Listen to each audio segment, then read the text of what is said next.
And all that went to waste. Pang, you there? Yes, I can hear.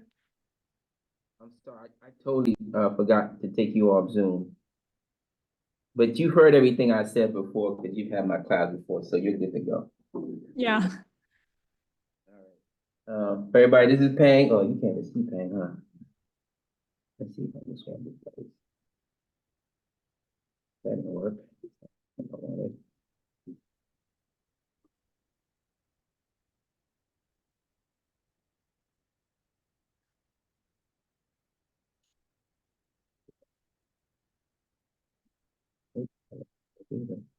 All right, either way. All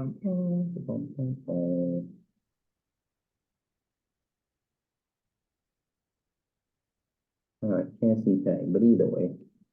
Pang's there, just take my word for it. All right, she's on Zoom. All right, like I was saying, I typically end class about 7:30 or so.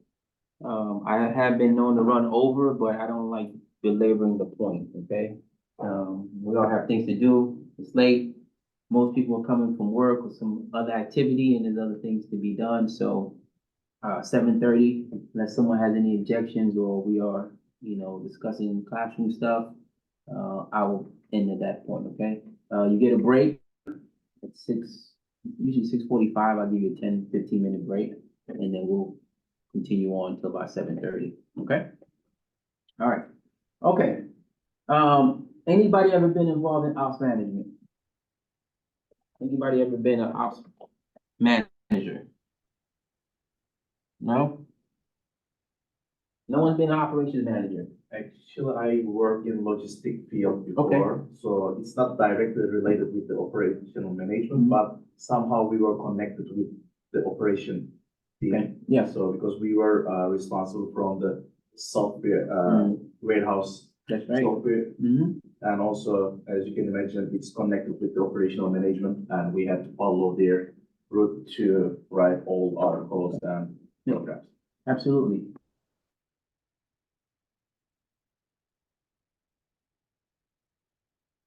So it's a good point, right? So what's going on?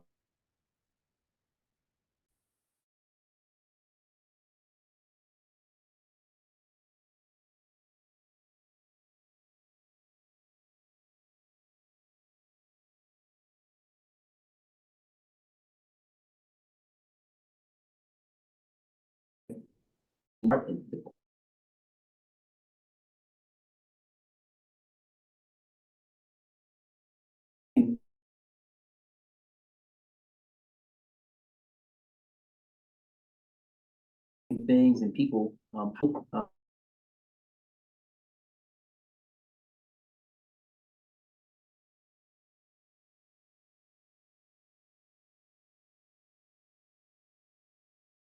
if you win products, right? That's what logistics does. But we do it working in conjunction, right? And for most organizations, the operations officer is basically the person. Okay, that's the go-to. That's the person that's making the decisions because that's the person that is in charge of whatever it is that we do as a company.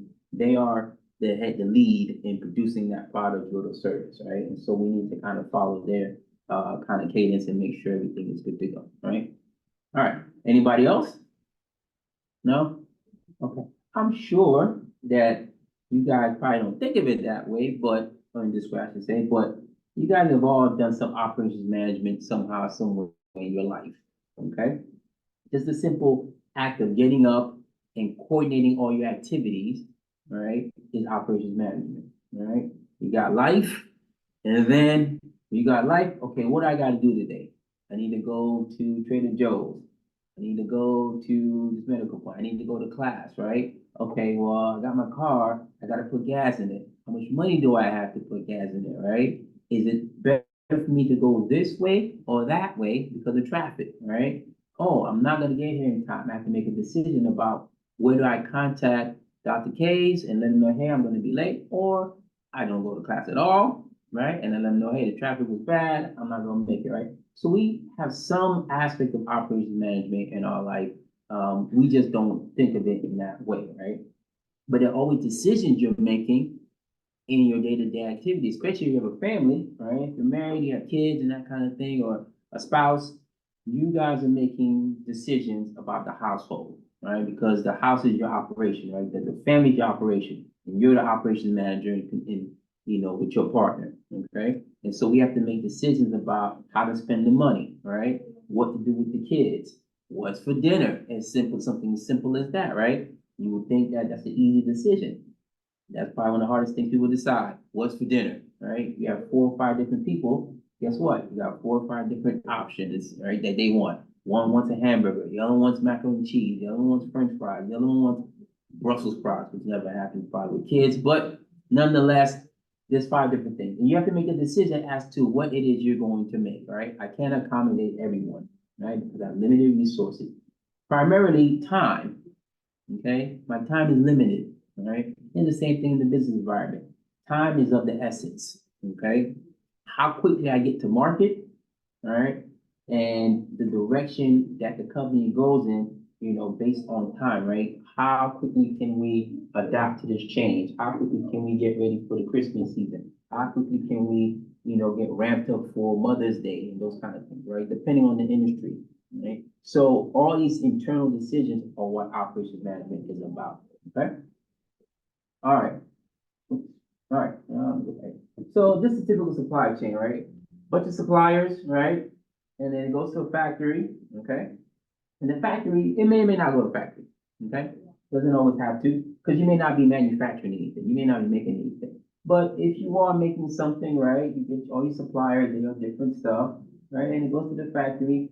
And the factory, what is the factory exactly? When you look at it sort of from a mathematical standpoint, as a formula, all right? Remember I talked about input and transformation and output. What is the factory? Production, okay, all right, transformation, all right, and suppliers are sort of the input, right? All right, so you get your input from the suppliers, it goes to the factory, which is the transformation piece, right? And also the output. And then here, you got your warehouses, okay? Again, you don't necessarily always have to have warehouses, but it depends on what you're producing. If it's perishable, how quickly you get it out, right? Turnover rate, right? But most businesses have warehouses. They have some storage facility, right? What goes into the storage facilities, right? How much does it cost me to have a warehouse, right? Security, physical security, cyber security, okay? Are the goods that I have in, that I'm warehousing, are they pilferable, right? Are they easy to steal, right? Can I trust my people, or do I need to lock them up, right? Do I need security for the security, sort of, okay? All those questions. And then, how do I get it out, right?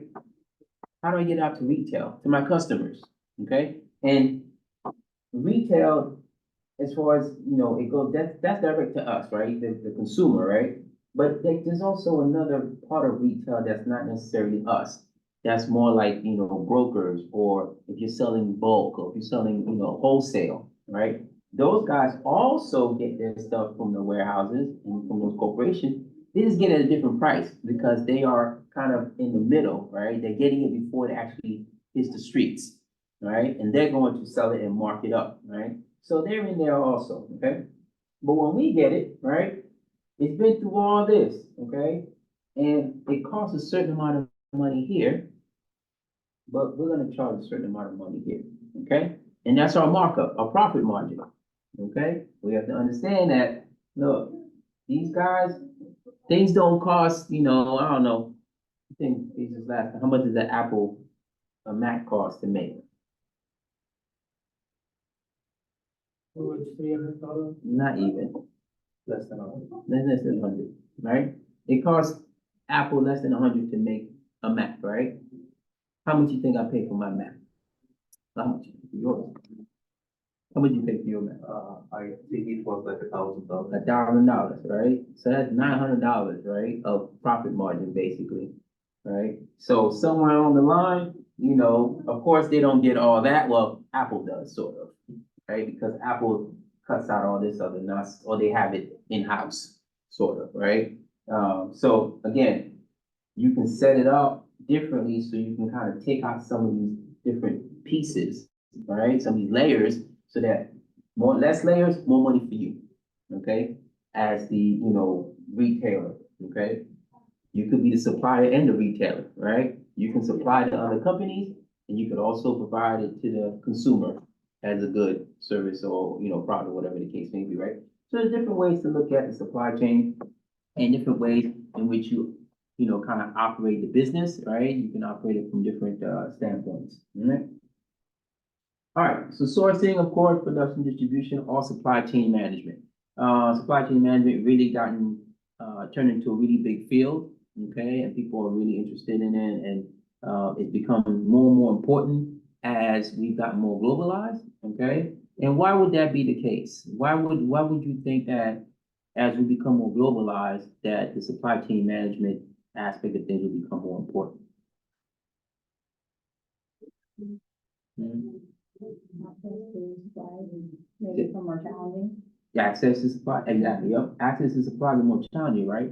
You have more people. You have more people that are in more countries that are in the know, right? Are in the loop now. Right? We have developed countries, we have developing countries, we have emerging countries, right? And so all those countries are like vying for the same resources. Okay? There's only certain places, let's think about like vanilla, vanilla extract or vanilla in general, right? Where does vanilla come from? The vanilla bean. Where did it come from? Anybody know? You know. He's just probably not thinking of it right now. Where do we source vanilla bean from? No?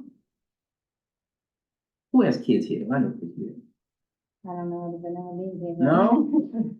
Nobody? Madagascar? Oh, yeah. Okay. You're Madagascar. not old enough yet. Yeah. Got you. Yeah. Madagascar is where vanilla bean comes from. Okay? No place else in the world makes vanilla beans. Okay, not like that. All right, not that volume and that quality. Right? You can try to grow it, but it's gonna taste like crap. It's gonna taste like chocolate or something. Okay, and so because of that, everybody is vying for vanilla beans from Madagascar. Okay, now when vanilla bean first became a thing, right, as an ingredient, there probably were a few people that are like, oh, I know about vanilla bean. Okay, yeah, I like some. Okay, maybe was India or maybe Africa. They're trading, right? Italy, all those countries are trading because they're in the region, right? And then as we start to move and transition out of those regions and start to explore and go out to other countries and other lands, right? We take all these spices, right? So if you think about early travel back in the 1700s, right? What was the commodity that they always had? What was the thing they always had on their boats, on their ships? What were they transporting? Gold. Yeah, gold sometimes, yeah, maybe. But more importantly, gold was what? Food, spices, right? At one point, salt was more valuable than gold. Okay? Spices. And so when you have a certain place that's you can only source a certain thing from, it becomes highly valuable. Okay? But then you have to fight for it because once I find out that I can get it from here, but it's the only place I can get it from, guess what? I want to try to control it as best I can. Okay? All right. So unfortunately, the United States, we're very much into controlling stuff. All right. We will go in and say, hey, I'd like to get some of that. Matter of fact, I'll just take it all. Okay, unfortunately. But that's everywhere. That's just evolution. That's just the world. That's just history. Okay. So think about it in the sense of other commodities, right? Diamonds, gold, oil. Was that? Water? Yes, water, exactly, all right? All those are commodities, right? But because we are getting more and more connected, right? And there's more and more of a fight for these resources, right? It's becoming more and more important to be efficient in how we do get it, right? Because eventually it's gonna run dry, okay? It's gonna run dry. And so we have to make sure that we, kind of take caution in how we harvest the particular spice or the particular commodity, right? How do we get it? And when we do get it, how do we transport it so that it's perishable, right? You guys ever think about, flowers, right? Who produces the most flowers, I guess, in the world? Anybody know? Where do the most flowers come? Well, let's just take from the United States standpoint, right? All the flowers that come into the United States, does anybody know where they come from for the most part? No? South America? South America, right? South of Colombia, okay? Predominantly, right? That area. That's where the flowers come from, right? So how do I transport flowers from Colombia to the United States without them dying, right? What about the ones that need constant water, right? Nobody's exporting from the United States cactus, right? You want a cactus? You know what a cactus is? Yeah, you want a cactus? No, nobody wants a cactus, okay? We want, lilies and, whatever, violas and roses and all this other stuff, right? That stuff doesn't necessarily grow in the United States per se, okay? So it comes from someplace else. But it's a really intricate and delicate operation to get it from there, right? From the point that you harvest the flower, you grow it, you harvest it, to get it to the United States, to get it to the consumer in a condition that is acceptable, right? Would you take a withered flower? Would you pay for a flower that's brown and nasty looking? You go, hey babe, I'm happy, whatever day it is. You're probably gonna get divorced, or he's probably gonna be out like, okay, whatever, or whatever the case may be, right? So those things are important, right? And operations managers think about those things, right? Those are critical aspects of, what it is that we do and how we do it, right? Getting the product to the consumer in an acceptable way so that we can charge you $8 for it, right? You ever wonder why certain things, like even something as simple as 7-Eleven, right? Why is the milk, the eggs, anything in 7-Eleven more expensive than it is buying it at Ralph's or Vaughn's or some other place or supermarket? Why is it more expensive? You buy less of it. Because what? You buy less of it. You buy less of it, true. Okay, what else? You sell less of it. Lower quality. Not necessarily. Sometimes, but not necessarily. Everywhere. What do you mean everywhere? Everywhere, like 7-Eleven, Yeah. everywhere. That's more easy Okay, to the customer. yes, So they okay. can- There you go, convenience. Yeah. Okay, that's what you're paying for. You're paying for convenience. When you go to a restaurant, you're paying for convenience. You're not paying because the food is that great. It's good, but you're paying because somebody else is cooking it for you, right? Somebody is serving it to you, right? Those are things that, operations managers and people that have businesses, they think about, all right?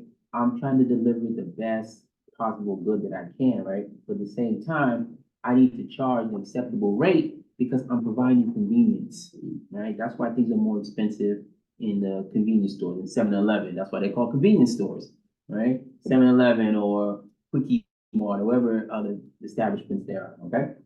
So when we look at the supply chain management, that goes in line basically with logistics, because that's really what it is at the end of the day, right? It's logistics. It's okay to have the inventory and have all this stuff, right? But what am I gonna do with the stuff, right? And if it's the end product, how do I get it out? Okay, all that encompasses supply chain management. All right, we kind of talked about this already, all right? Providing the product and service that we use and enjoy, sustaining a way of life, all that good stuff, right? At the end of the day, it's about making sure that the consumer, the customer is happy, right? And they are getting what they want, when they want it, how they want it, okay? Again, you will pay a premium for certain things if you want it very quickly, right? This is why, if you want to sit in first class on a plane, you pay a little bit more money, right? Because you get to get on first, you get that glass of champagne or whatever it is they're giving you, right? You get to watch everybody else fight for cabin space or for overhead space for their carry-ons or whatever the case may be. Your seat's 2 times bigger than everybody else's, your TV's fancier, all right? So there's a lot of things that you pay for, right?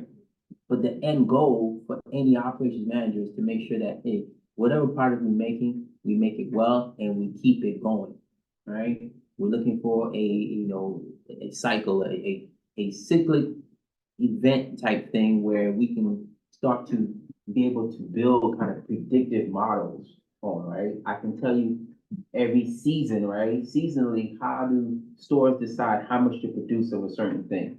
Because they've been doing it for a while. They understand the cycle. Every Christmas, I already know I gotta, pump out a bunch of eggnog, or I have to do a lot of Christmas gingerbread cookies, or whatever it is you do, Christmas trees, right? How early do you think they start with Christmas trees, right? Years, okay? Years. Christmas trees don't grow in a week, right? It takes years to grow a tree. And so they start that process early, right? Wine making, all these things, right? You gotta think about and what it is that we're really trying to do when we talk about operations management and supply chain management. All right. Constantly improving productivity and innovation, right? So this is really relevant now because of AI and technology, and a lot of companies are now trying to automate. Okay, and so when you automate, you run into a few not issues per se, but you definitely have some challenges, right? But what is one of the major concerns with automation and technology and integrating it into an organization? Lack of customer experience. Lack of customer experience, for sure. What else?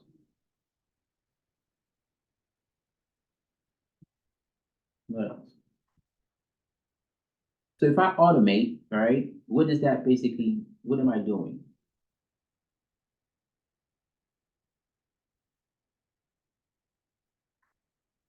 So let's say instead of me being a pit as a robot,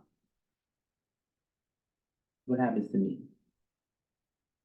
Eliminating personnel. Limiting personnel, right? Limiting staff, limiting jobs, lower the cost, right? That's really what I'm getting at, right? I lower the cost, I automate. It makes it easier for operations managers to do whatever they need to do, right? As long as they understand the system and they have people that understand the system, okay? And this is where the other aspect of HR comes in, all right? Where, yes, I may get rid of a job, but I still need someone who is familiar with whatever automation I'm introducing, right? And with automation, I may have a one-time cost that's really high, and I also have maintenance, right? But what's the problem with automation and technology and having all that stuff and relying upon it? Consistent updating. Consistent updating, right? Expensive. Expensive. You have to worry about security, okay? All right. And then once it goes down, that's it. Game over. You can't do anything, right? You have to go back to old pen and paper, a pencil and paper, all right, and figure it out, okay? I went to the grocery store the other day, and the things weren't working, the cashier things weren't working, right? So they were only taking cash, which is fine, okay? You gotta go ATM now and go get cash. But then the poor girl at the register, she couldn't add. She couldn't subtract, not quickly enough, anyway. So she would sit there and she tried to figure out how much change do I owe you out of this 20 for something you paid for at 10.59, right? And she has to figure that out herself, okay? So then guess what that does? Slows everything else down, all right? Now I got a line around the corner because everybody's waiting to check out, but my technology is down, my automation is down, and I'm relying upon one person to do it the old school way, and they haven't used that skill set probably in a minute, okay? And so you have to make sure you have redundancy within your systems, okay? Some backup, something that will make sure that, hey, if the first system fails, you have some backup and some backup that's feasible, right? That's going to help you, kind of continue on instead of shutting the doors, okay? Because that's the only option, right? Our systems are down, shut the door. If you shut the doors, guess what? No business. No business, no money. No money, no business, okay? You gotta shut the door permanently, right? So you gotta keep that all in mind. All right, so role operates in the economy. Everybody familiar with the term GDP? Gross domestic product, okay? So gross domestic product basically measures the initial first time cost of all goods and products sold, right? Not the secondary, all right? So the first time a car gets bought off the lot from a dealership, right? That's GDP counted, all right? If I sell it to someone else, doesn't count towards GDP, okay? And that's for everything, durable goods, whatever it is, okay? Rampage. Okay, so when we look at GDP, we look at productivity, okay? How productive are we being as an entity, as a, city, as a state, as a country, right? How is our GDP looking, right? United States, fortunately, we have pretty good GDP. Many states' GDP is bigger than many countries' GDP. Right, California has one of the highest GDPs in the world, right? But California is also very big, so is Texas, all right? It doesn't necessarily matter on the size, because you could be in DC, right, which has a very high GDP, but because of what goes on in DC, there's a lot of money flowing through there, right? So GDP is an important aspect. But we're always looking at productivity, right? How do we maximize this particular thing, right, in operations management, okay? And easy way that we calculate it is output divided by capital and labor, okay? What am I getting out? What did I put in? Okay, how much money did I put in? How much time did I put in, right? So you can think of it as sort of a mechanic. And when you take your car in to the shop, right? Does anybody, how much the going rate now per hour for mechanic? Huh?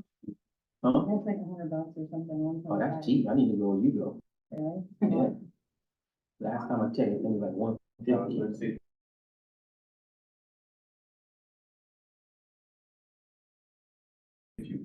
Yes, it depends on the car. Get ready.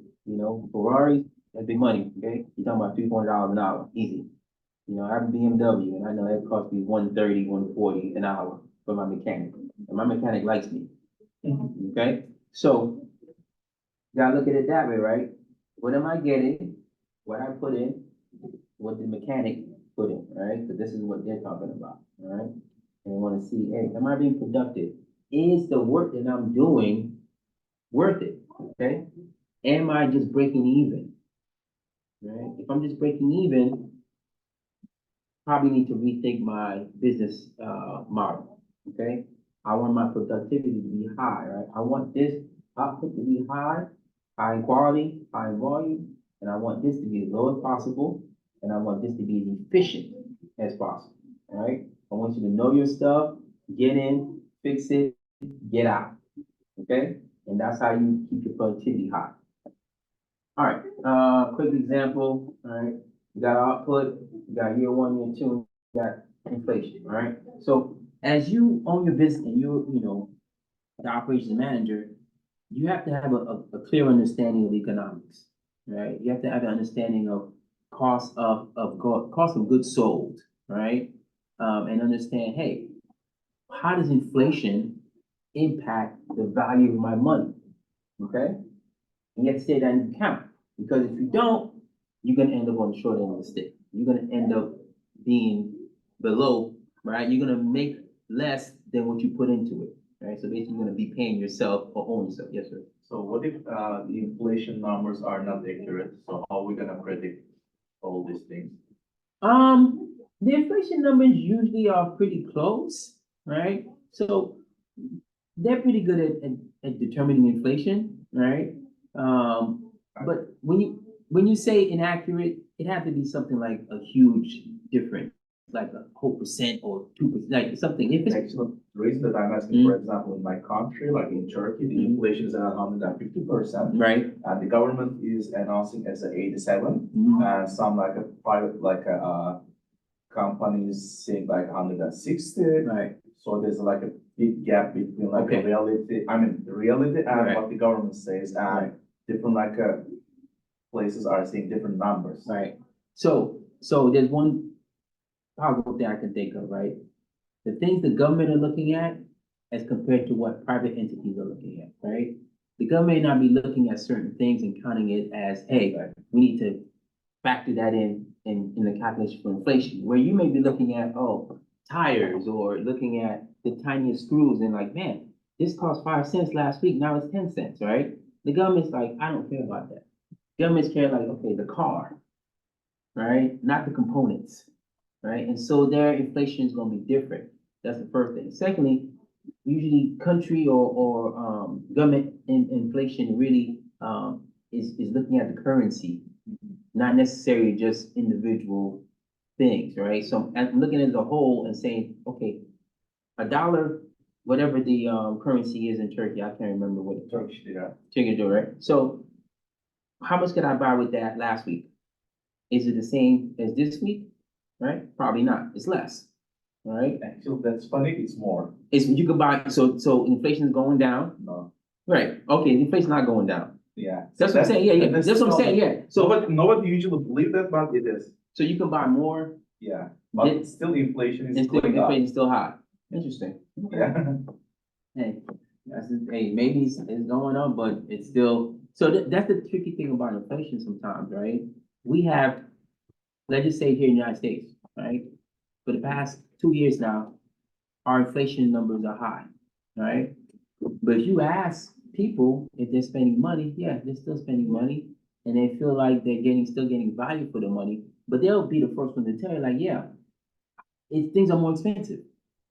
Okay, things are more expensive. The cost of living isn't necessarily going, as far as like the compensation isn't going at the same rate as inflation, right? But at the same time, people are still buying things, all right? They're just using credit more, maybe. But how we gonna, make sure about this, like a productivity in my case, and in. As far as like you doing a product and worrying about inflation, well, you really can't control that. There's no, not individually, right? Inflation is something that's controlled as a different components. Yeah, you gotta kind of you gotta regulate each particular thing so that the whole number comes down. That's my question. So Yeah. how are we gonna operate our business then? Well, Under that circumstances? Well, your business is kind of a closed loop, all right? So depending what a business is you're referring I to. mean, I just hope in general. Okay, so any business, right? Let's just say you make bicycles or something, right? What are your concerns? What components are you looking at? Looking at tires, looking at some iron, aluminum, looking at screw bolts, you're looking at some cables, plastic, that kind of thing, right? That's a closed circle where you have a very finite amount of things you're looking at. And you can probably find a supplier who will give you a price differential that will offset, right? So it really is about finding the place where you can source it from the cheapest in order to combat the inflation, right? The problem is most suppliers are gonna be within the market, okay? So you're not gonna find any suppliers super, super low, but they may take a cent off or 2 cents off, right? That makes a difference as you start to volume, as you start to go into volume, right? The more you produce, the more you'll see the benefits, right? But if you're talking about onesies and twosies, no, you're not gonna see the benefit, but that's really one of the ways that you can, as a business, to limit inflation is to tap into your suppliers. Hey, I'm gonna buy 1 million units from you. And you drop it 0.5 cent, right? Instead of 5 cents, give it to me for 4.5 cents or something like that, right?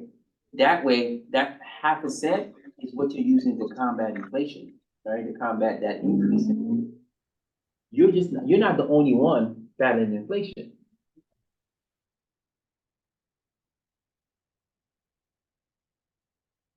Right? The people that are making the tire, whatever components going to the bike, they are also fighting inflation, right? But they may have a mechanism or way where they source their material where they have more freedom to kind of adjust the price per se, right? They may have some fluff. They may reduce their profit margin, which is another way, right? So if you have inflation and you're trying to, keep the business going, you may take less money. Or if they store before. Yeah, the yeah, inflation. yeah. Exactly, right? If you store it and you have it already, right, in inventory, that's one way to do it. But most times, it's a cut in the profit margin, it's a cut in or decrease in supply cost, right? Or cut in payroll in HR, your staff, right? And say, hey, I have to have some savings somewhere. I have to cut it somehow. So guess what? I'm gonna look in those areas and see where I can cut, right? And then you get, hey, I gotta let you go. And then guess what? You're gonna work double shift for the next month. Okay? So there's different ways, but giving you an answer as far as like specifically a roadmap, it's very subjective to each company and what they're doing and if they have the capability, some companies can say, you know what, we'll do it ourselves. I don't need to buy from you. I can make it myself and be cheaper, right? Something that Apple does sometimes in certain components, right? They just say, you know, I'll just do it myself. That's why you have Apple stores. Apple decided I don't need a retailer. I'll open up a store. I'll build it. You get it from me, all right? Everything's coming to me. I don't have someone that's I have to deal with and work out a contract with and work out, paying them a fee so they can carry my product because Apple has the best of both worlds.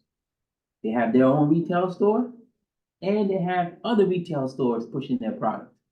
All right. If you go to Best Buy, you can buy an Apple computer. Right. It's not just from an Apple store, but you buy from an Apple store, Apple gets more money off of that. Right. Not only because they're selling it directly, but what else does it do when they have their own retail store? I always think that it costs them more, honestly. Why? Because I mean, if they sell through like the other retail stores, which let's say Best Buy, Mhm. they are selling at the same cost of like a Apple retail store, Okay. which like they did most of the expenses for them. So if you have your own retail store, that means like it's extra cost for you to like a transportation, supply, I mean, all the chain system, they have to invest more as a like a human resources or supply chain, but I mean, as I said, I never understand why they do that. Okay. Real So estate, taxes, like. right. Yeah, I mean, yeah, you have all these Although those things, are right? investments too, so, I Right. mean, they're not paying overhead for that either. No, they're not paying. So you have to understand that all the Apple stores, they're owned by Apple. Each one of those is a tax write-off. Okay? They're writing something off some way in each one of the stores. They can't do that with the retailer. They can't write off Best Buy's losses, right? That's the first thing. Secondly, they're only providing one or two products.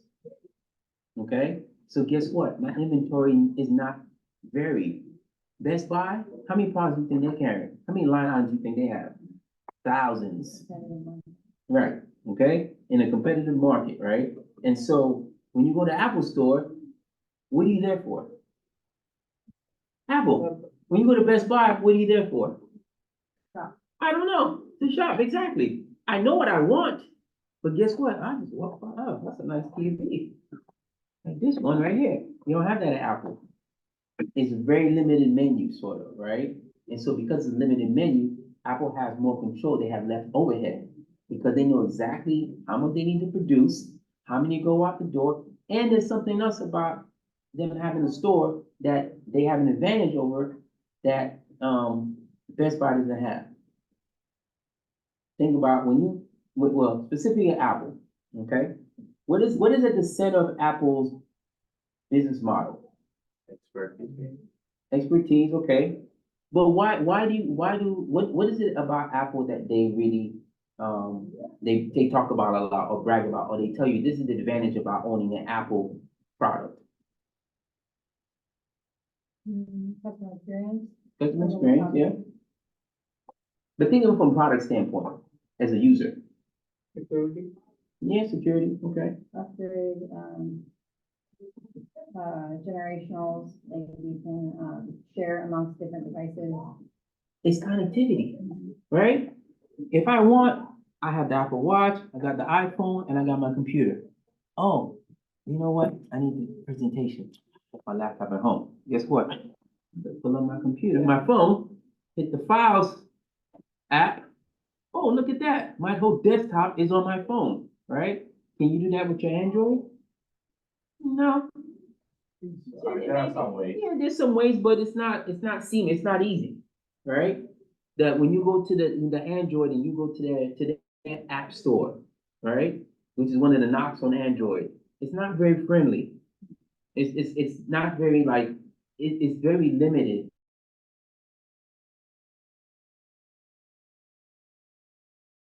In a variety and advantage because we connected.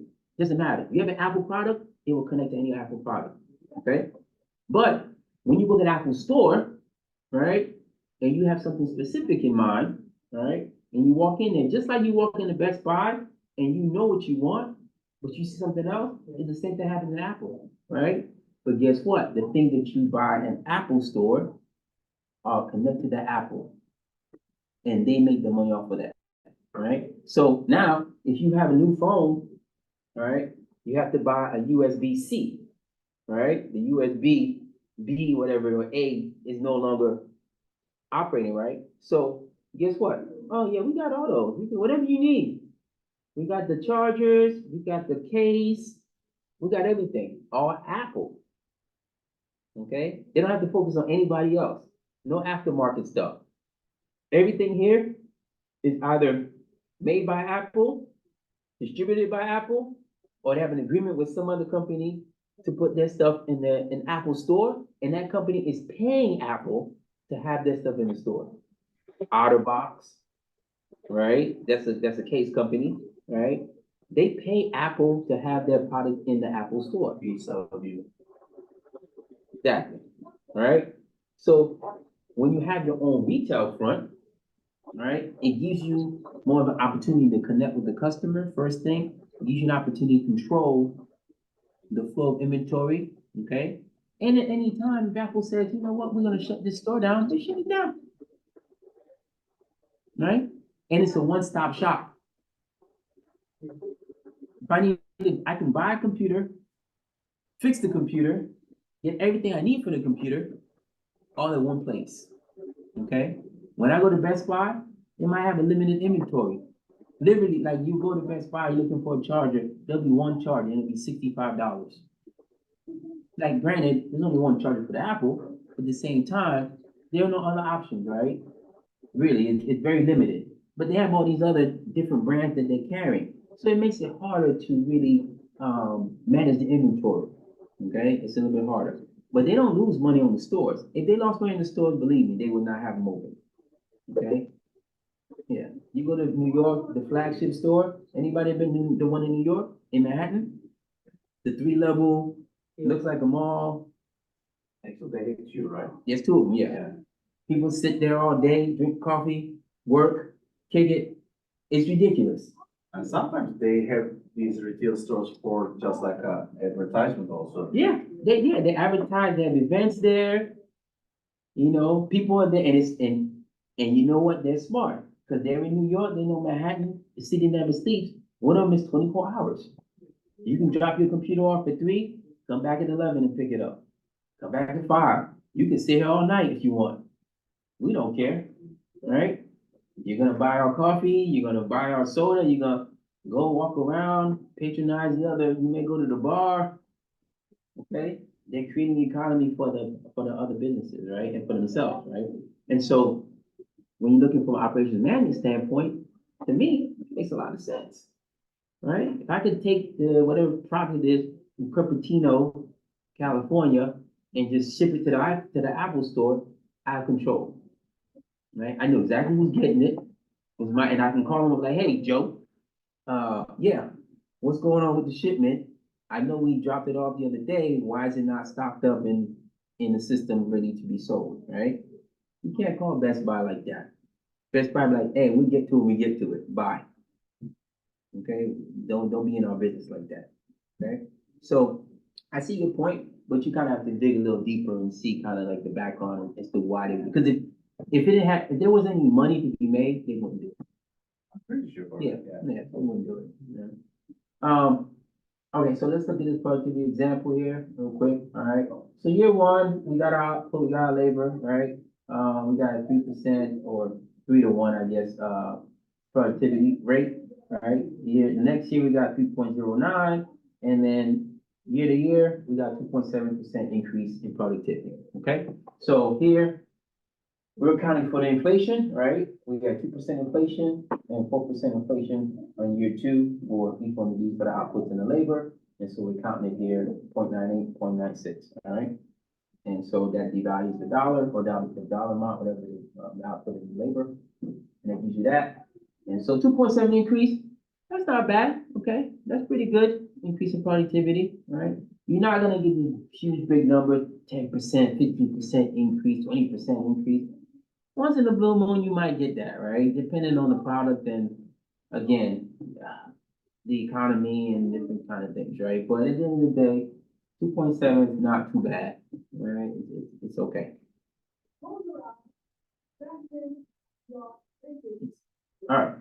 So why study operations management? All right. So first thing, operations management is very dynamic. All right. It's always changing. There's always fires to put out. There's always issues and challenges. Okay. The other thing is that it gives you a really good perspective about the whole company, about the organization, and also allows you to understand your role as a company within the whole ecosystem, right?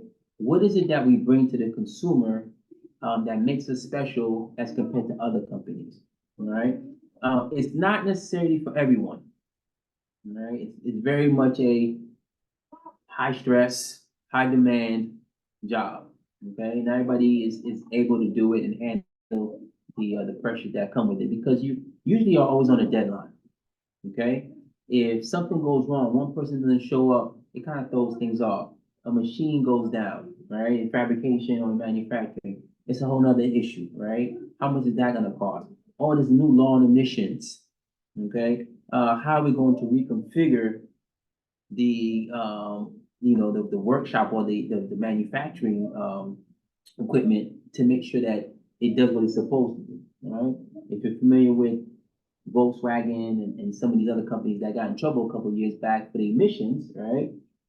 Because the country or the United States had certain emissions requirements, and Volkswagen was not meeting those requirements. And so the engineer decided that he would do some funny math because Volkswagen could not reconfigure their operations quickly enough in order to meet the new inventory for the new year.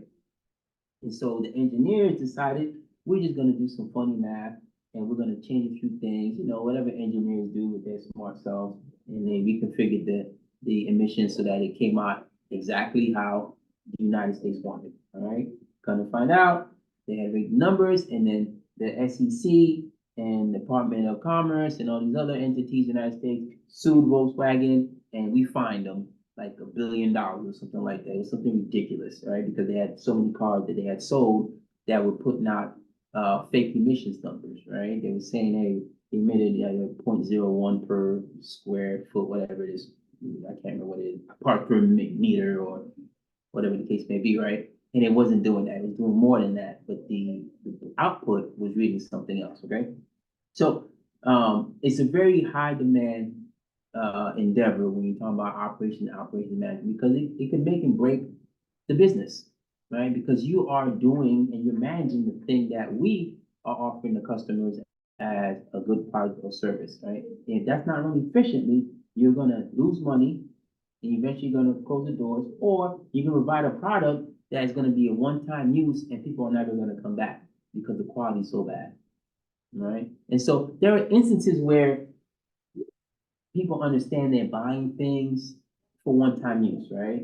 If you buy something for $2, you kind of know, like, all right, it's not gonna last long, but it's gonna work for a couple weeks. I'll be okay, okay? Till I have enough money to buy the one I really want, okay?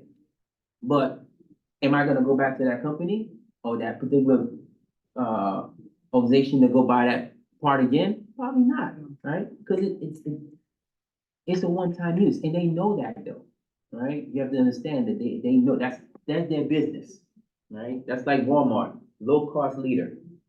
They know that that's what people come to Walmart for. They come to look for cheap, low prices on quality of decent name brand, or even if it's not name brand, just that product, okay?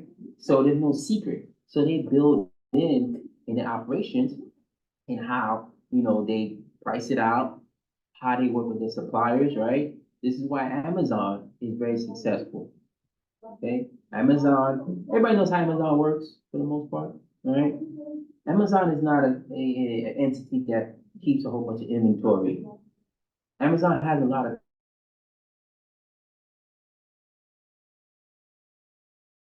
contracts, Brazilian, all the way from like, federal, state, city, local cities, right?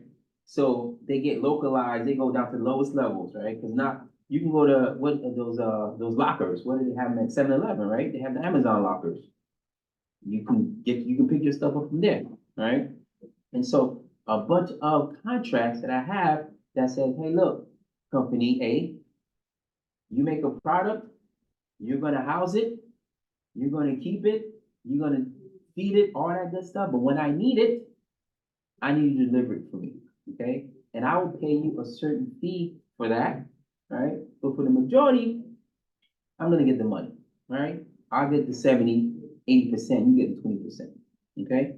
Now, why would I take that deal as a smaller entity? Why would I work with Amazon?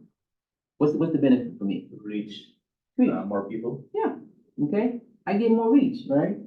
Although people may associate my product with Amazon, which is good, okay?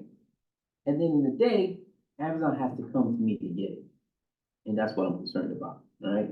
Because the retailer is not gonna know to go to XYZ store on First Avenue to go get it. Because they don't know where Amazon's sourcing it from, all right? They just know Amazon has it, cool.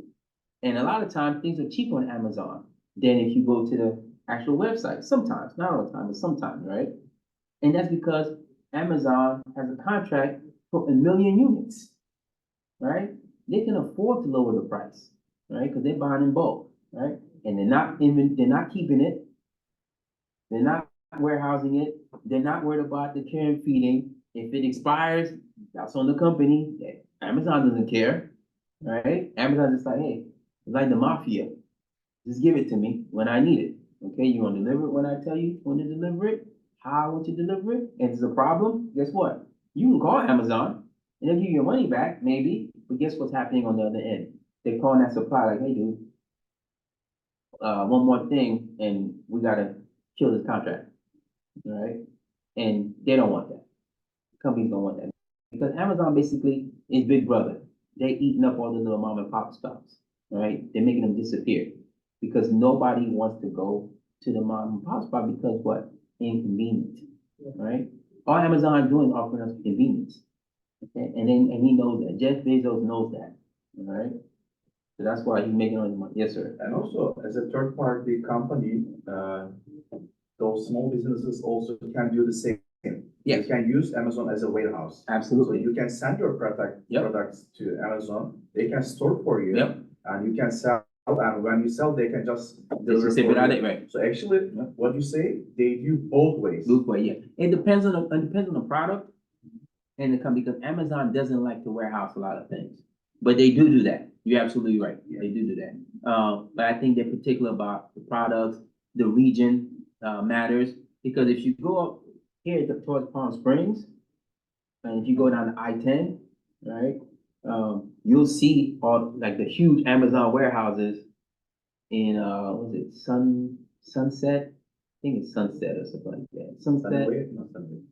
It's by Palm Springs in that direction. You'll see if you drive to Palm Springs, and you go down to 10, you'll see all the Amazon warehouses. They're huge, right? Where they keep inventory, right?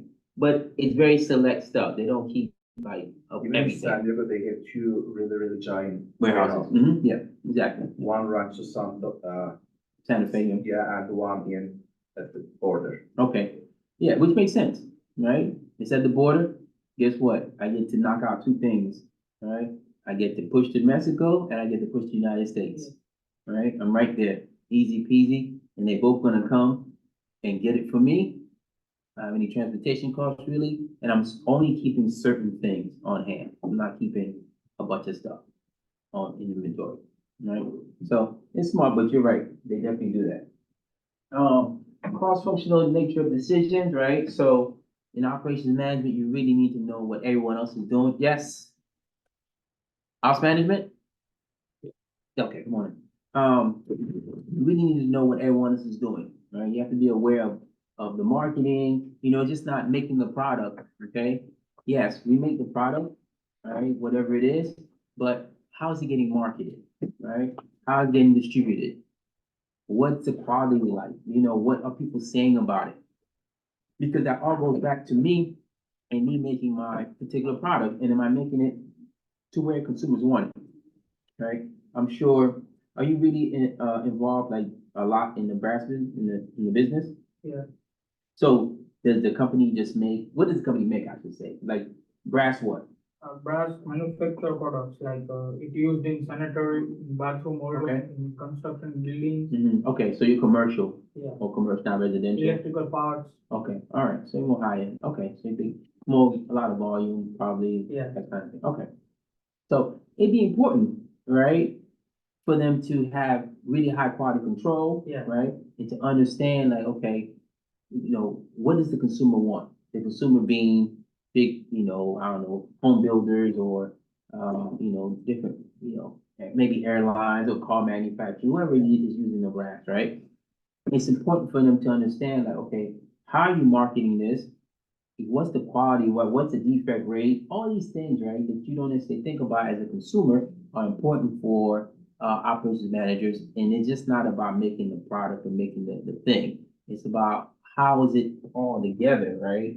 Because there's a lot of great products out there that we don't know anything about because they're not being marketed properly. Okay, you have to market it. You have to get it out there. And marketing just is not about commercials or radio spots, right? It's about placement, all right? It's about price. It's about, hey, why they put the cereal at this level at the supermarket, right? Everybody's heard that before, right? But when you go to the supermarket, you go to Vons and Ralph's, you see everything is kind of like all the bad stuff, the candy and the cereal and all the sweet sugary stuff, right? They got it really low. Why they got it really low? Why is it low on the shelves? It's easy to access, Easy access for who? kids. For kids. Okay? Easy access for kids. Because they know the kids are gonna take it, they're gonna put it in the cart, mom's gonna grab it, take it out the cart, the kid's gonna go back, put it in the cart, and then it's gonna be a whole like, what? And then they're gonna look at mom and go, please, and then mom's going, okay, whatever, dude, don't ask me for nothing else, right? And then guess what? I just sold a box of Fruit Loops that mom didn't wanna buy, okay? So, or dad, whoever is doing the shopping, okay? So, all that is important, right, to the operations manager, right? Because then, when I start looking at, okay, how are we designing this thing? Is this thing ugly as all get out? Is that, like, I can imagine, like, I'm not a big fan of Crocs. Nobody have Crocs on, right? Ah, you got Crocs on. I knew it had to be one, all right? I'm not a big fan of Crocs, okay? And I know as the operation manager, I probably look at the Crocs like, these things are ugly, right? But guess what? They sound like hotcakes. Okay, those things are selling left and right. But I would still want to put out the best possible Croc I can put out. Okay, as ugly as they are, right? But I have to understand the consumer behavior. I have to understand who's buying it, right? And if it's aesthetically pleasing to them, right?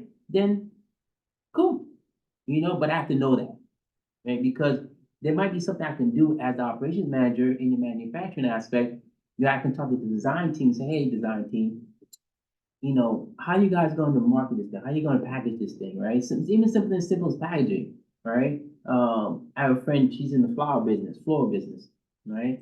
She doesn't deal with the flowers per se. She deals with the wrapping. I never understood how much money there was in wrapping and packaging of flowers, okay? Every little, when you get the flowers, it comes in a little plastic thing, that little film that contains it, right? And that's the cheapest thing you can buy. And those are 2 cents a pop. Companies like Walmart and whoever sells flowers, they're not buying one or two. They're buying 500,000 for those things, right? And then, God forbid, they want something for potted plants. They want something more extravagant, like the bags that put all the fancy packaging, right? $1 per bag. That's what they're paying. That's not what you're paying. That's what they're paying, right? So imagine the markup that's in this business, right? It's humongous. Yeah, not to disclose my friend's salary, but she makes close to $500,000 a year. All she does is sell packaging. Flowers. She doesn't even do the flowers. She doesn't sell flowers. She sells packaging for flowers. Think about that. Okay? And so, as operations manager of this particular packaging company, which is called Deco Wraps, right? I remember when she first started, it was a small company, it was her and like 3 other people. And now they're just huge company and they got bought out by a bigger company for like, I think it was $500 million or something like that. Okay. And so the operations manager for that particular, entity, they have a design team and all that stuff, and they all sit together and figure out what is the best product we can put out, right, from a consumer standpoint, right? How is it that we, can get a material that is going to contain the water, right, or hydrate a particular plant, right? Because the packaging also, depending where it's manufactured at, guess where it has to go? It has to go to the source, has to go to where the flowers are at, because they're the ones that are gonna package it, right? So if it's being made in China, which most of the packaging is made, the flowers in Colombia, guess what? China, you need to get that packaging to Colombia for me in this timeline, because the flowers have a certain period of time to where they're still good, right? Because I have to get them on the cargo ship, in the containers, across the water, into the port, then distributed to each particular retailer, and then they gotta sit there for how many days till somebody buys them, okay? Very detailed and very intricate process, all right? If one thing goes wrong, literally, it's over, okay? You have all these buybacks, right? This is all internal stuff to the company. But if the packaging doesn't show up, guess what? We'll send you the flowers, but they don't have no packaging. And when you get them, guess what? You got to put packaging on them. But I don't have any packaging. I don't have packaging laying around, right? She never sees the packaging. The only thing time she sees the packaging is in the design of the packaging, and when she goes to inspect it, because if you ever do business with any supplier, you always go check out the product first before you sign the contract, right? And say, okay, let me see if your product meets my needs, right? How is it made? Is it good? How durable is it? What is the condition in which it will start to deteriorate and start to lose its functionality, right? You do all that stuff, right? That's the only time she sees the product, when she goes to China and she checks out the factory and sees making, and she does a QC check. Aside from that, she doesn't see the packaging. It goes straight to wherever, to Colombia, and they see the packaging. And if they have a problem, they'll call her like, hey, we got a problem. This packaging is literally melting, or this packaging can't hold the water.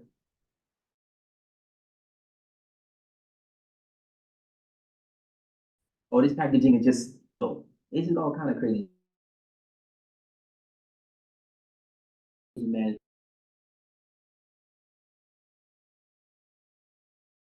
it's right, and it's a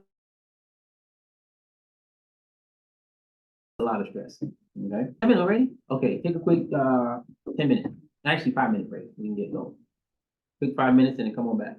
Okay. All right. 5 minute break. Okay. What's up? What you doing? I was joining your class online. Oh, were you? Yeah, I just missed my bus. Okay.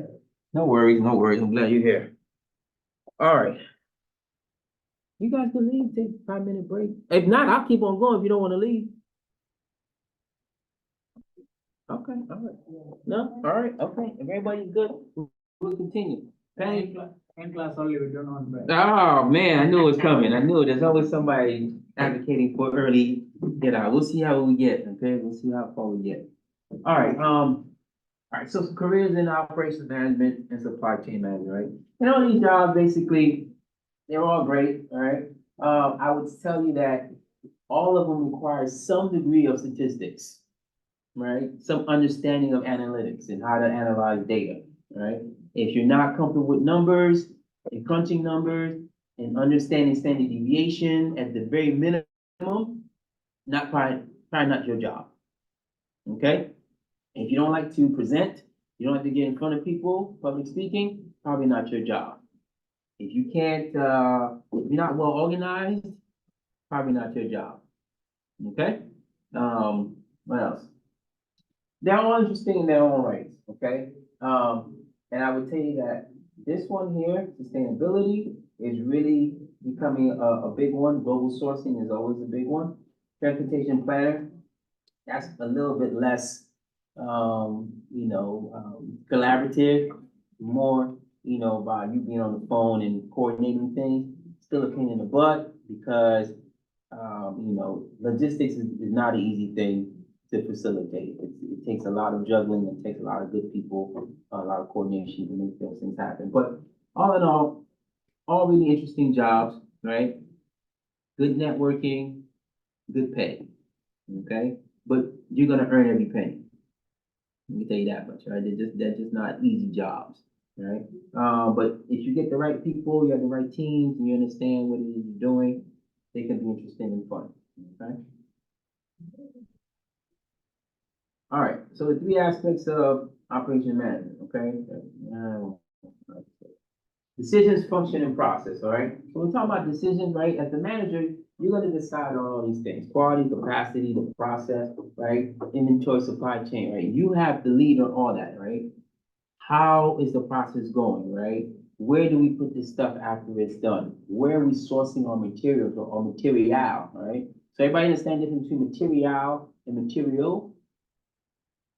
No? Okay. Material is the raw product, okay? Let's say, you gonna say something to that? No, go ahead. Now, back in India, in our business, Mm-hmm. the first raw material comes. Yep. Then we manufacture it, Mhm. after the server operations, the material is produced. That's right. And then we package it, Mm-hmm. make it in the warehouse, Yep. and, when all the products, when all the products are done together, Yeah. then we shipment it. Got you. So if we get, 3 months, if we have, probably 3 months to ship, then we have to complete it in the 1 month. Then we know that, it will be take 2 months to shipment from India to USA. Yes.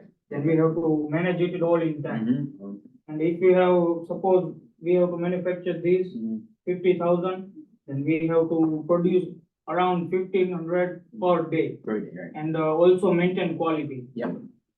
Yeah, okay. So that's how the cycle works. Yeah, and that's how it works for all businesses, all right? So the material is the raw stuff that goes in. So let's just say you need, the material is wood, right? It's a wood plank, right? The material would be the tree, because that's where you're sourcing the wood from, okay? So you have to make sure you know where you get your material from, that's gonna make your material, okay? They're spelled basically the same, there's an E instead of an A at the end. And most people kind of interchange them, but they're really distinct, different things, right? If you don't have the material, or the material is not good or quality, your material is gonna suck, right? And you put bad material into your product, you're gonna get a bad product at the end of the day, okay? So either way, operations manager does all that, right? Functionally speaking, right, now it's talking about how, you know, as the operations manager, you are involved in all the other areas, right? Operations, marketing, finance, right? All those go in line, right? You have to understand all that stuff. You have to be able to go to the finance office and say, look, how much money do I have to do this, right? Because we're gonna have some runoffs. We're gonna have some cost run-ups, right? Because we had to stop production here because of this, right? Be it COVID, be it machinery, be it personnel, something happened. The city came and has some new ordinance and we have to stop, and we have, you know, maintenance, right? When the machines are down for maintenance, all those things have to get, you know, kind of, factored in. So again, it's just not a very, you know, myopic or silo type thing, right? Operations managers should be really involved in all the other areas of the company and have an understanding of what's going on in the other departments, right? Because they all are there to support operations, right? It's all about the ops, right? And the process, right?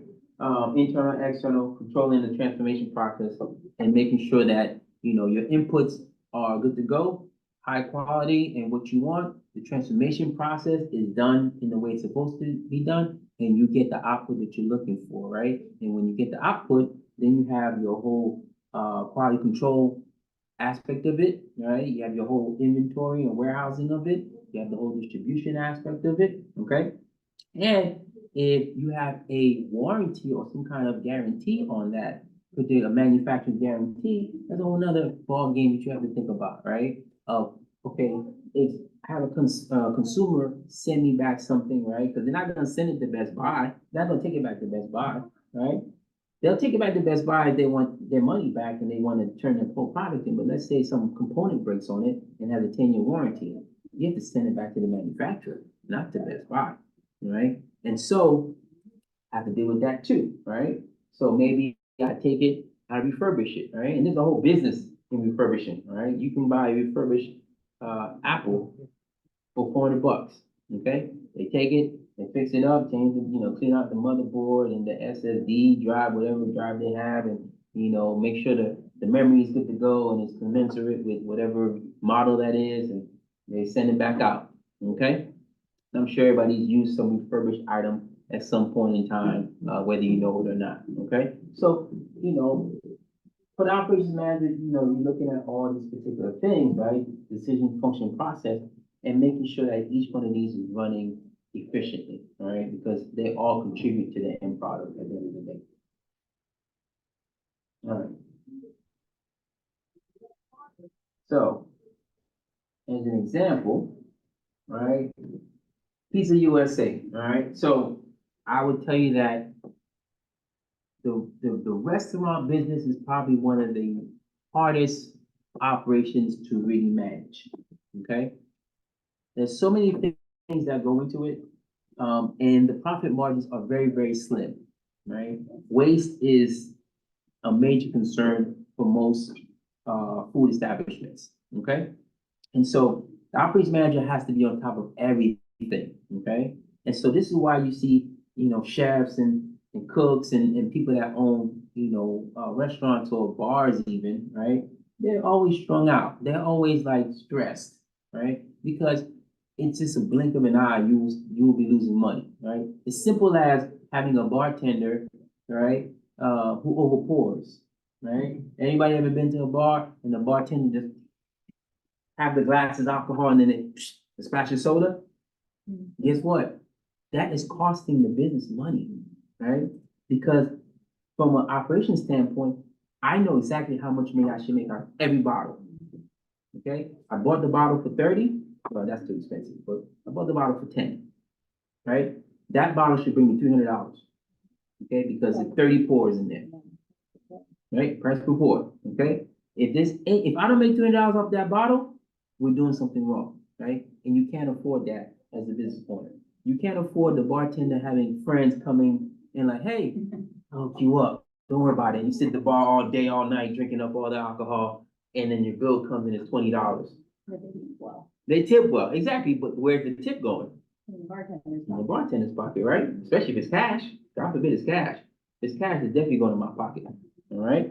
And so it's important that, especially if you're running something like this, that you really consider all the factors and how you manage it efficiently, right? So per process, how should we produce the pizzas? Okay.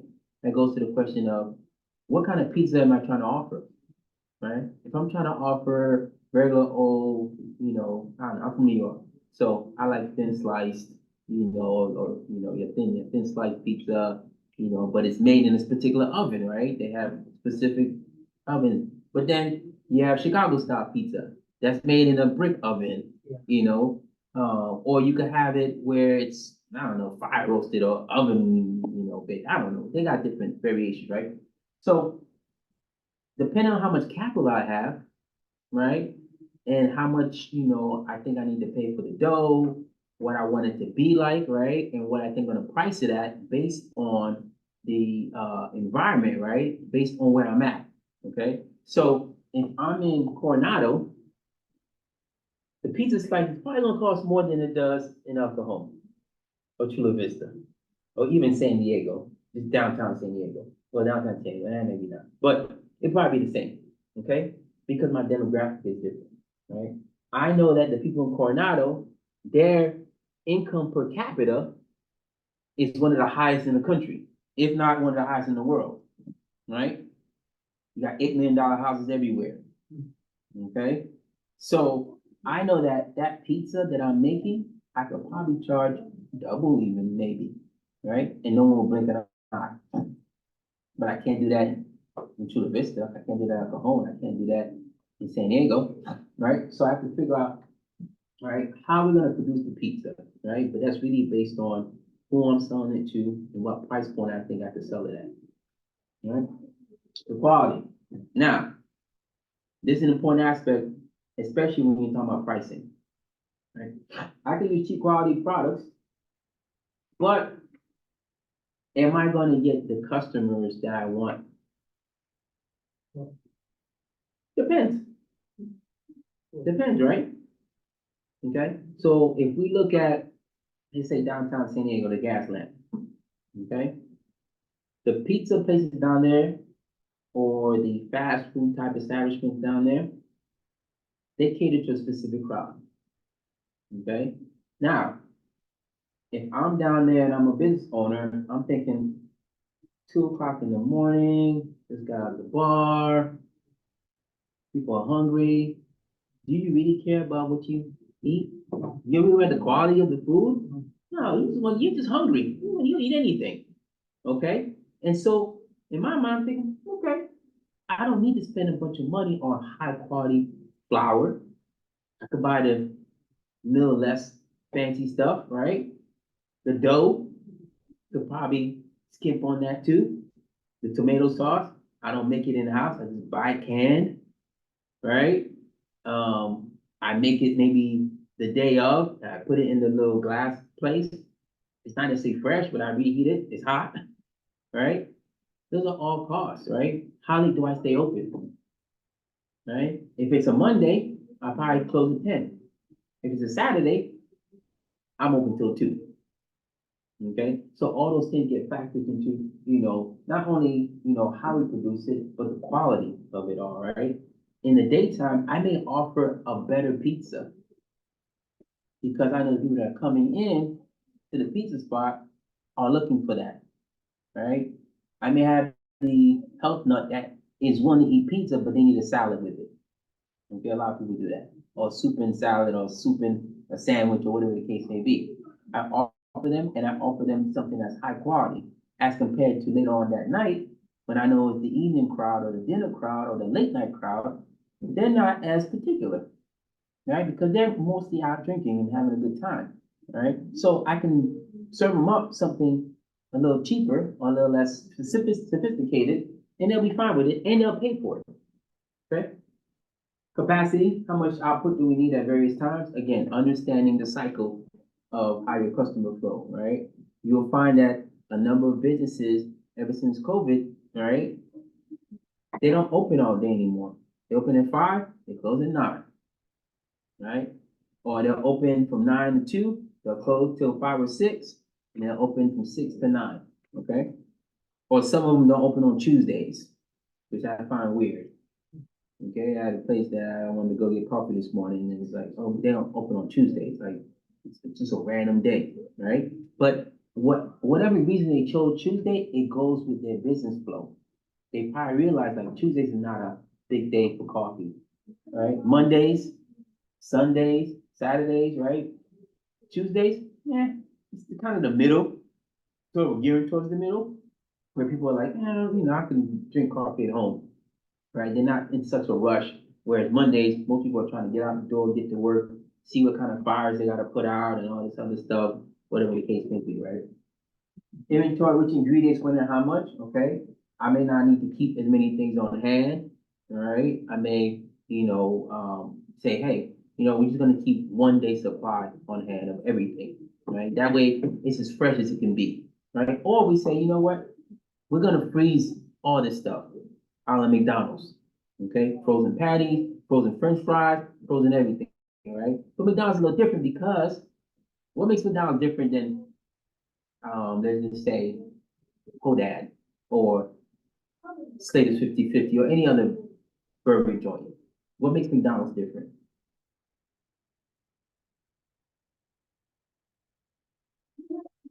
Hmm?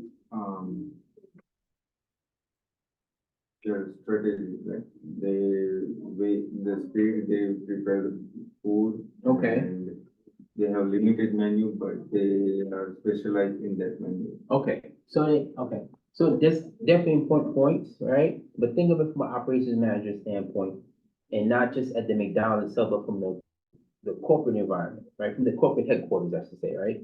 Think about the senior operations officer for McDonald's, okay?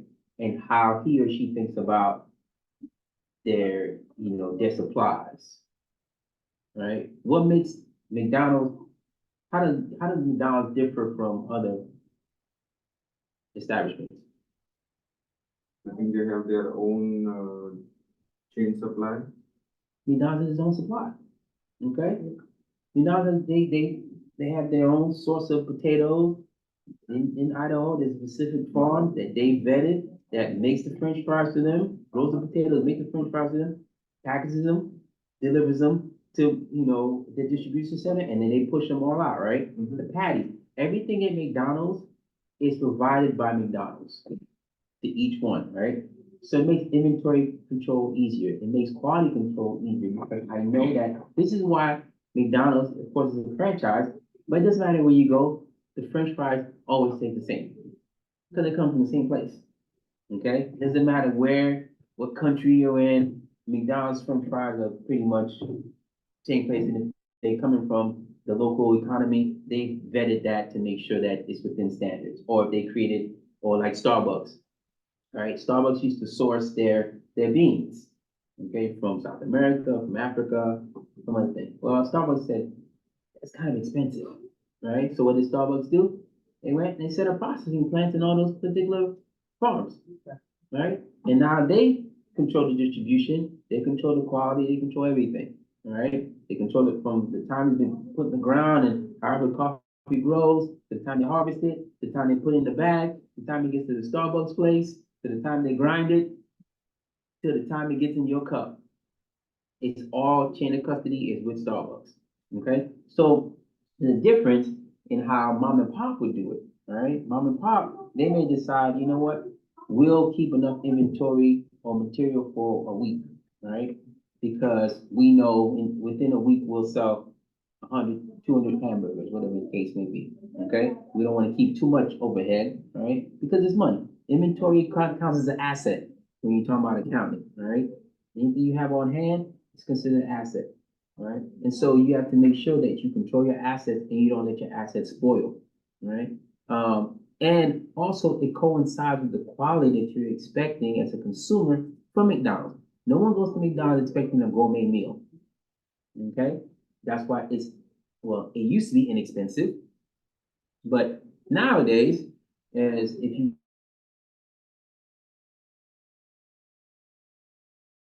you've been watching the news and because they're so expensive now, right? And I don't eat McDonald's very often, but I wanted some McDonald's like a month ago, and I got in the line to the drive-through, and I ordered the meal, and I looked at the price, and I told the lady, just cancel my meal, I'm gone, okay?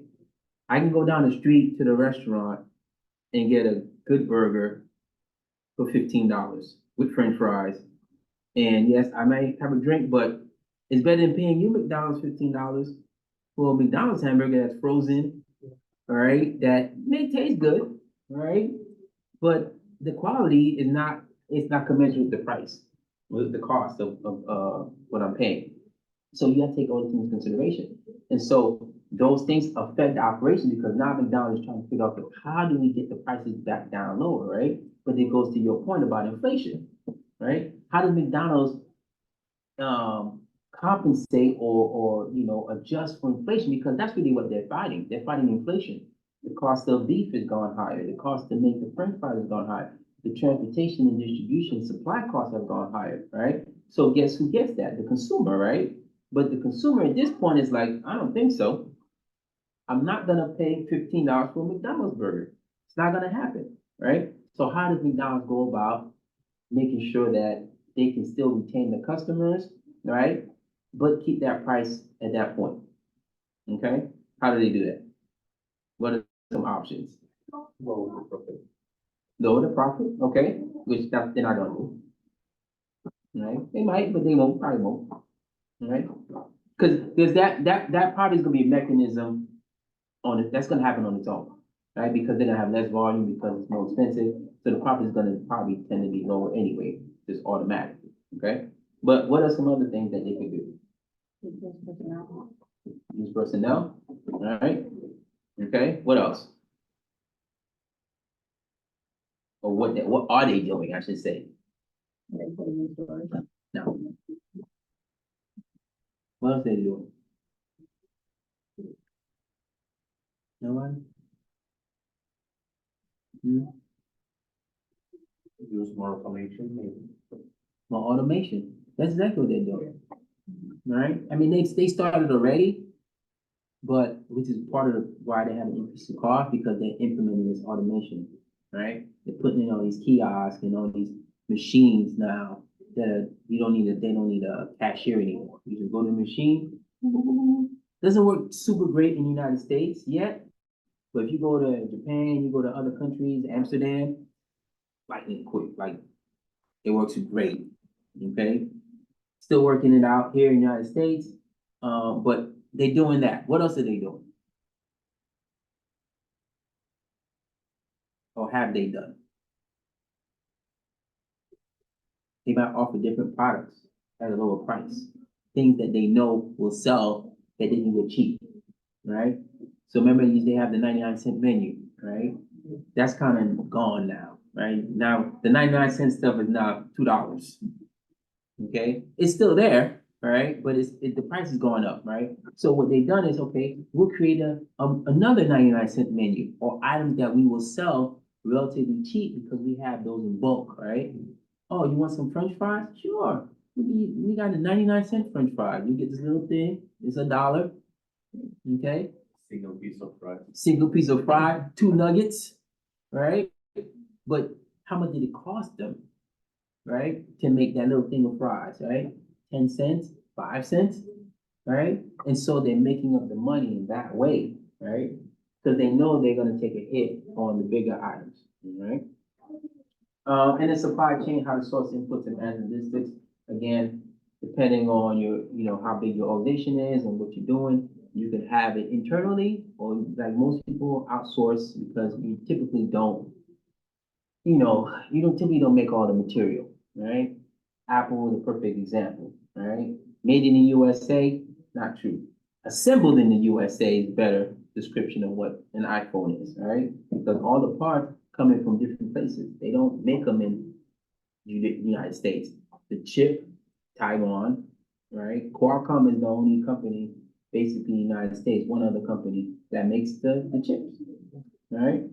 So we're not making them here, okay? The screen, right? Someplace else, right? China basically, okay, is making most of the parts, right? They send them to Cupertino. Cupertino has people on the assembly line.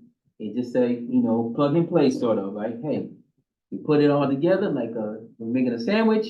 Boom, final product's done. We test it for QC purposes. Functional, battery's good, everything's great. Package it up, send it out. Okay, nothing's made in the U.S. Right? It's assembled in the U.S. Right? And so, again, they have to have a good relationship with the suppliers and understand, like, hey, at any time, the suppliers can have a problem, can have an issue. When we had the tsunami in Taiwan, I don't know if you guys remember this, probably like 3 or 4 years ago, right? There was a huge, huge shortage on microchips, right? But guess who did not have a problem? Apple. Apple didn't have a problem, okay? Because you know why? Apple understood, okay, what is the major component that I need that I can't do without my phone? It's the microchip, right? So they bought the microchip in bulk. Years, like they have their inventory. That's the one thing they do keep on hand is microchips, right? And other companies were buying microchips from Apple because nobody else could get them, right? Because as an organization that big, all the companies that make microchips are going to cater to Apple because they already know they have somebody to buy their product. Okay, and so the mom and pop shops that little businesses that use the microchip to make their phones and didn't have a big market share, they got pushed out. You want microchip? And Apple has some. We don't have any right now. We got totally wiped out. Tsunami came, we're done. Okay, so ask Apple. Apple sold them to them, but you better believe they put a premium on it, right? Because for them, that's money. Okay, that's inventory. Okay, so framework here, basically, it's the same thing, they just showing it from the supplier, the firm, and distributor, but they all interlink, right? Every one of these systems has a subsystem that's the same, okay?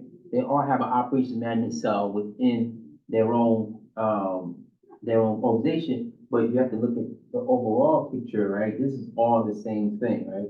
So the supplier does the same thing, supply chain decision process, because they have to get their supplies from someplace else, right? They have to get the material from someplace, so they have their own supply chain issues, process, quality, all that stuff.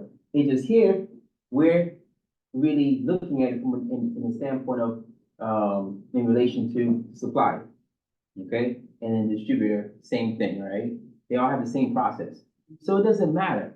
Operations management is the same. It's just the industry you're in was gonna dictate how your process.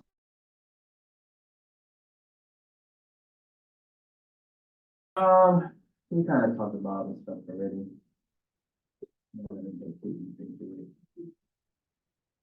All right, so this is we kind of talked about this too, but talk about it real quick, all right? So the transformation process and conversion process, which is the, the big thing in operations management, right? Your inputs, right? And then whatever happens in this transformation, this box, right? We call it the black box, the blue box, but it's just the box, right? Things go in, something else comes out, okay?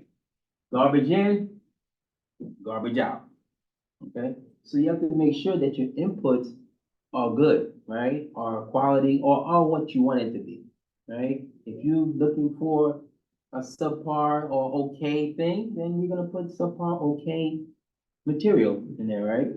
But transformation process, whatever's going on in here, right, is the important part, right? What's it doing with the inputs, right? Is there a way for me to extract value out of the process, right? I can have inferior inputs, but somehow the transformation process, right, and I get the output and it's okay product, right? So think of it in this terms. Think about ice, okay? How is ice made? How do you make ice? We use water, right? Water, you freeze it, which is the transformation process, and then you get a cube of ice, right? It changes physical states, right? Okay, so if I'm making ice, can you tell the difference if I use spring water, distilled water, mineral water? Can you tell the difference? When? When can you tell the difference? After it melts, After. it melts. After it melts, right? You can't taste it, you can't tell the difference, right? So the transformation process helps to elevate the ice. The freezing process hides all the bad things about the ice. It hides the bad things about the water, right? It might not be filtered water. It could be, tap water, right? Most people, I use tap water for my ice, right? But I can tell I use tap water, but at the end, right? And that's when I'm like, great. But when I'm having my drink, I can't tell, right? Because the transformation process has hidden all those things from, and I thought someone was knocking, has hidden all those things, all these impurities, all the lack of sophistication in the ice, right?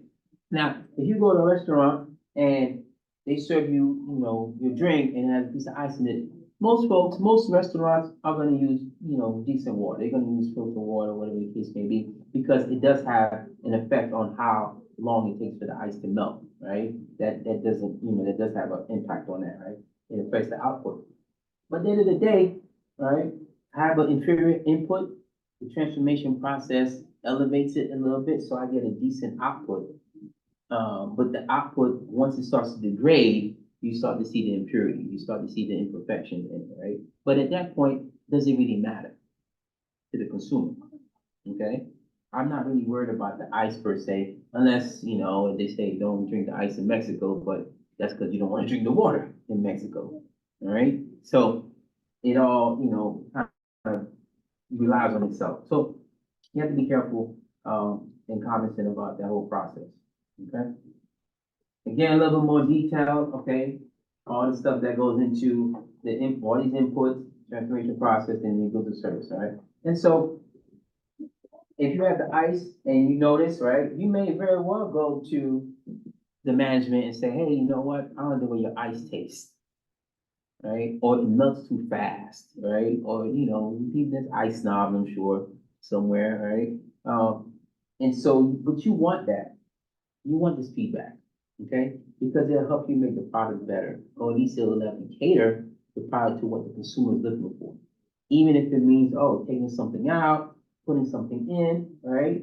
It may be something that is very easy to do, very inconsequential, right? And it's a major change for the consumer, and it heightens their experience. And so you may want to, look into that, right? But you want to take all that stuff into consideration when you're putting our inputs into the transformation process and making sure, like, hey, I get the product, the output that I'm looking for, that I want to kind of convey.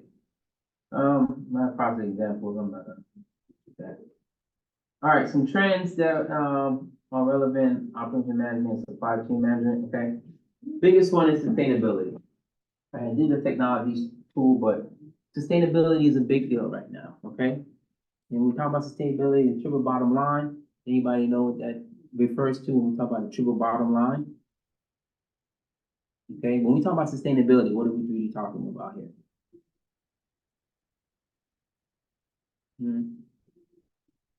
Think about sustainability, think about green, think about the environment, right? We're really thinking about the product, right? The people and the planet. Okay, that's what they refer to, the triple bottom line, right?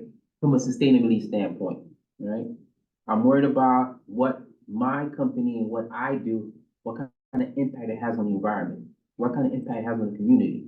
You might not think of it that way, right? But again, every time McDonald's is cooking their food, or the gas station is pumping the gas, right? All the fumes that are coming out, where do you think they go? They go into the air, okay? If you live around the corner, or even electric, right, poles, power grids, right? All that power, all that stuff that's being generated, right?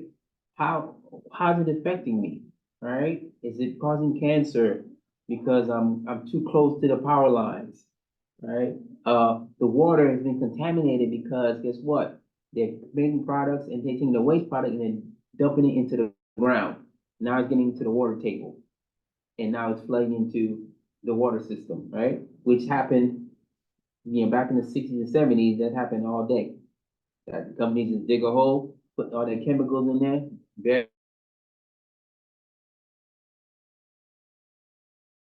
bury it. Next thing you know, all that stuff leaks out into the soil, into the water, into the system. Okay, people are dying. There's a whole bunch of movies about that. All right, Wormwood and some other stuff, and the Rainmaker and all kinds of crazy movies. All right, so sustainability is a big deal, especially now, right? And talking about anybody understand cap and trade? Cap and trade, no? Okay, cap and trade is a program. It's a government program. So basically, any entity, any government, any company that has a certain amount of employees and outputs a certain amount of emissions has to pay for the emissions that they go over. So let's just say as a company, you get 500 cubic square feet or meters of, space that you can pollute. Once you go over that, you have to start paying for that. Okay, so you are allocated 500 as a company, and you go to 550, you're paying for the extra 50 to the government, right? The thing with cap and trade is that I can buy another company's allocation. So basically, every company has a certain amount of pollution they can emit into the air. And anytime they go over that, they have to pay to go over it, okay? But I can buy, like, if you have 100, whatever, for the year, and you only use 50, you can sell the other 50 to somebody else who needs it, right? And so cap and trade is a way for the government to try to manage the pollution that companies put out, right? So those are all sustainability efforts. EVs, right? Organic, okay? Even GMO, right? Which, I'm not a big fan of, but that's all going towards sustainability. How can we maximize our resources and not damage the environment as much, right? Because you know, it's very finite, you know, the amount of water we have, the amount of cattle, the amount of grass, right? You know how much grass it takes, how much emissions a cow puts out for one cow, right? How much grass they have to eat, how much water that takes, right? And so it's very expensive, it's very costly from an environmental standpoint to have steak. Okay, that's why you see a lot of times, steak is pricey, right? Because it's expensive to have a cow, and the emissions and the care and feeding of the cows is a big business and it's expensive. All right. All right. Summary. We're not gonna deal with that. We're good. Any questions? No. Comments, complaints? That's that we out here. All right. Unless you got something, I'm done. See you guys next week. Get your LE in, all right? And, any questions, comments, email me, okay? And, I'll see you next week. All right. So- All right, Pang, we're done.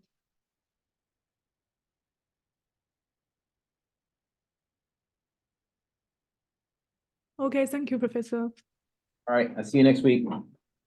Okay.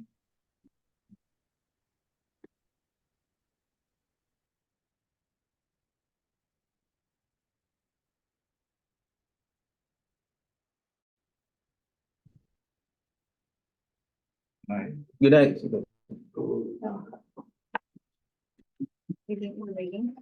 No, so I had an appointment like maybe a month ago, all right, at Optum. I don't know if you're familiar with Optum.